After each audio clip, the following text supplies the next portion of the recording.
औज़ुबिल्लाहिमिनश्शैतानिर्रजीम बिस्मिल्लाहिर्रहमानिर्रहीम। Welcome back students. आज हमने बायोलॉजी का टॉपिक नंबर 2 करना है, biology and the sub fields of biology, branches and सब फील्ड्स ऑफ बायोलॉजी। ठीक है, ब्रांचेस हम कहते हैं किसी भी शाख वगैरह को, बायोलॉजी आगे जाके कितनी डिवाइड हो रही है।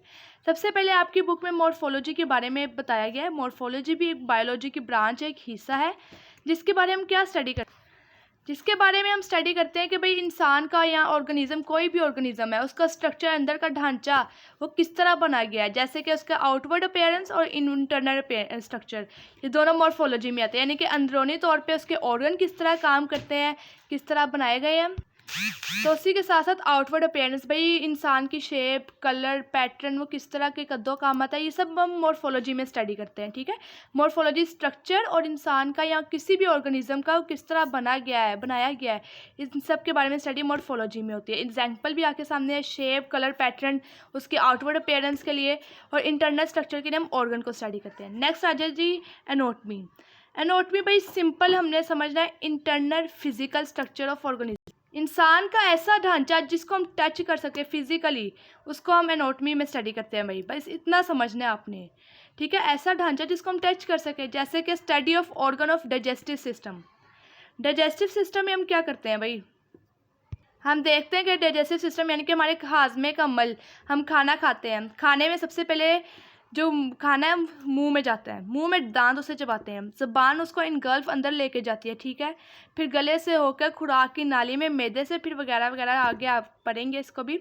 ऑर्गन्स, हिस्से, डाइजेस्टिव सिस्टम के हिस्से हम जहाँ पढ़ते हैं वो एनाटॉमी है। भाई देखिए, डाइजेस्टिव सिस्टम को हम टच कर सकते हैं इंटरनली। ठीक है, वो है भी अंदरूनी है और फिजिकली टच भी किया जा सकता है, ऑपरेट करके जिसकी भी तरह का। ठीक है, और ये हमें एनाटॉमी किस में मदद करती है, एनाटॉमी में मदद करती है डिजीज़ और उसकी तशख़ीस करने के लिए, भाई ये बीमारी क्यों है, कैसे है।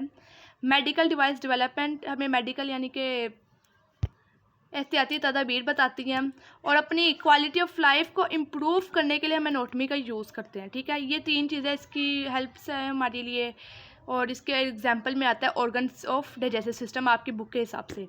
नेक्स्ट आ जाए भाई, नेक्स्ट है फिजियोलॉजी।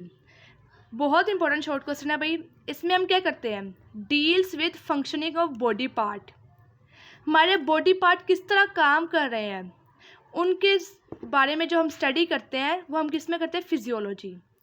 कि भाई एक ऑर्गन किस तरह काम कर रहा है, दूसरा ऑर्गन किस तरह काम कर रहा है, अगर सब ऑर्गन मिले तो ये सब किस तरह काम करते हैं। जैसे आपकी बुक में एग्जाम्पल है, 9th की बुक में है, how body circulatory system transport vital substance. Vital होते हैं अहम सब्सटेंस, अहम या कीमती सब्सटेंस जो हमारी बॉडी के लिए ज़रूरी होते हैं, उसको किस तरह पूरी बॉडी में सर्कुलेटरी सिस्टम पहुंचाता है। ठीक है, ये हम फिजियोलॉजी में स्टडी करते हैं।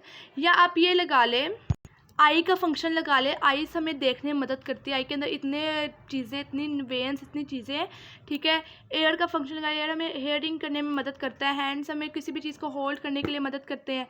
ठीक है, तो ये सब फिजियोलॉजी में आता है। फंक्शनिंग ऑफ बॉडी पार्ट्स, जिस्म के हिस्सों के फंक्शंस को समझना, ये सब हम किस में करते हैं, फिजियोलॉजी में। जैसे हमारे जिस्म में बहुत से नारे हैं, बहुत सी नारे हैं। ठीक है, जिनमें खून होता है, और खून के अंदर अहम अज्जा होते हैं, प्लाज्मा, प्रोटीन्स वगैरह ऐसी चीज़ें होती हैं।